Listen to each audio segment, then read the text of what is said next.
सभी भक्तों को श्री राधे राधे। आप सभी का स्वागत है आपके अपने चैनल आर के भक्ति मार्ग में, जहां मिलती हैं व्रत और त्योहारों की सही जानकारी और ऐसी भक्ति कथाएं जो आपके दिल को छू जाए। तो दोस्तों, शुरू करते हैं आज की इस वीडियो को। आज की यह पावन कथा किसी साधारण व्रत की नहीं है, बल्कि उस दिव्य पूर्णिमा व्रत की है जिसके प्रभाव से मनुष्य का जीवन अंधकार से प्रकाश की ओर बढ़ता है। पूर्णिमा का वह दिन जब चंद्रमा अपनी पूर्ण कला में होता है, और चंद्रमा मन का कारक है, इसीलिए इस दिन किया गया व्रत मन को शुद्ध करता है, विचारों को शांत करता है और जीवन में सकारात्मक ऊर्जा का संचार करता है।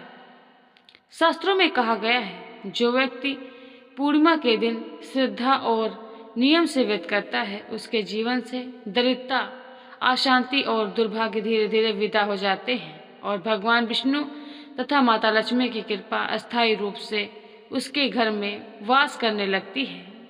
यह कथा केवल सुनने के लिए नहीं है, बल्कि आत्मा को झकझोर और भक्ति के मार्ग पर चलने की प्रेरणा देने वाली है। इसीलिए इस कथा को अंत तक आवाज से सुने दोस्तों।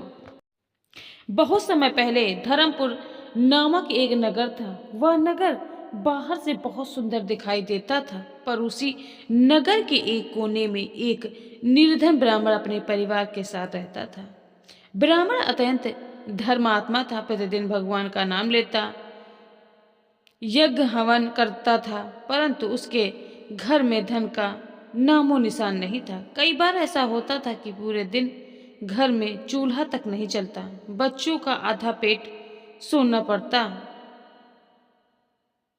और दीपक जलाने के लिए तेल भी नहीं होता था। लेकिन उसकी पत्नी पतिव्रता और सहनशीलता थी, परंतु उसकी आंखों में भी कई बार आंसू आ जाते थे। ब्राह्मण मन ही मन भगवान से पूछता, हे नारायण, यदि मेरी भक्ति सच्ची है तो फिर यह दुख क्यों? लेकिन फिर भी उसका विश्वास कहीं डगमगाया नहीं। एक दिन पूर्णिमा की संध्या थी। आकाश में चंद्रमा धीरे धीरे उदित हो रहा था। उसी समय ब्राह्मण के द्वार पर एक तेजस्वी साधु आए। साधु का मुखमंडल दिव्य था, आंखों में करुणा और स्वर में अद्भुत शांति थी। साधु ने ब्राह्मण से उसके दुख का कारण पूछा। ब्राह्मण ने हाथ जोड़कर अपनी पूरी व्यथा सुना दी। तब साधु ने मुस्कुराते हुए कहा, बेटा, तुमने जीवन में बहुत से पुण्य किए हैं, पर तुम पूर्णिमा व्रत के महत्व को नहीं जानते। साधु ने बताया कि पूर्णिमा का व्रत भगवान विष्णु और माता लक्ष्मी को अत्यंत प्रिय है और यह व्रत करने से जन्मांतर के पाप भी नष्ट हो जाते हैं। साधु ने ब्राह्मण को पूर्णिमा व्रत की सरल विधि समझाई। उन्होंने कहा कि प्रातःकाल स्नान करके स्वच्छ वस्त्र धारण करो, भगवान विष्णु और माता लक्ष्मी का पूजन करो, दिन भर उपवास रखो, यदि संभव हो तो फलाहार कर सकते हैं, संध्या के समय चंद्रमा को अर्घ्य दो और पूर्णिमा व्रत कथा को श्रद्धा से सुनो। साधु ने यह भी कहा कि व्रत का फल तभी मिलता है जब मन में पूर्ण श्रद्धा और विश्वास हो। इतना कहकर साधु अंतर्ध्यान हो गया।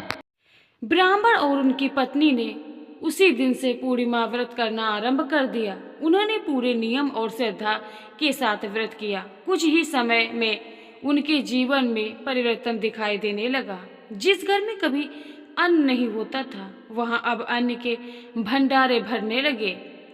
ब्राह्मण को समाज में सम्मान मिलने लगा, लोग उसकी सलाह लेने लगे और परिवार में सुख शांति का वास हो गया। ब्राह्मण समझ गया कि यह सब पूर्णिमा व्रत और भगवान विष्णु की कृपा का ही फल है। उसके मन में भक्ति और भी गहरी हो गई और वह पहले से अधिक विनम्र हो गया। तो दोस्तों, इस कथा से हमें यही शिक्षा मिलती है कि भक्ति कभी निष्फल नहीं जाती। भगवान कभी भी अपने भक्तों को नहीं छोड़ते, वे केवल उनकी श्रद्धा और धैर्य की परीक्षा लेते हैं। पूर्णिमा व्रत न केवल धन और सुख देता है, बल्कि मन को शुद्ध करता है और आत्मा को परमात्मा से जोड़ता है। जो व्यक्ति इस व्रत को करता है, उसके जीवन में मानसिक शांति, पारिवारिक सुख, आरोग्य और आध्यात्मिक उन्नति आने लगती है। तो दोस्तों, अंत में यही कहा जा सकता है कि यदि आज की यह पूर्णिमा व्रत कथा आपके हृदय को छू गई हो तो मन ही मन संकल्प लीजिए कि आप भी इस पावन व्रत को अपने जीवन में अपनाएंगे। जो व्यक्ति श्रद्धा से इस कथा को सुनता है और पूर्णिमा व्रत करता है, उसके जीवन में शीघ्र ही शुभ परिवर्तन आते हैं। भगवान विष्णु और माता लक्ष्मी आप सभी पर अपनी कृपा बनाए रखें। यदि यह कथा आपको अच्छी लगी हो तो इस वीडियो को लाइक करें, अपने परिवार और मित्रों के साथ इस वीडियो को ज़्यादा से ज़्यादा शेयर करें और ऐसी ही भक्ति कथाओं को सुनने के लिए हमारे चैनल आर के भक्ति मार्ग को सब्सक्राइब करना बिल्कुल भी न भूलें। और दोस्तों, कमेंट में जय श्री विष्णु जरूर लिखें। मिलते हैं अगले वीडियो में, तब तक के लिए सभी भक्तों को श्री राधे राधे, जय माता दी, हर हर महादेव।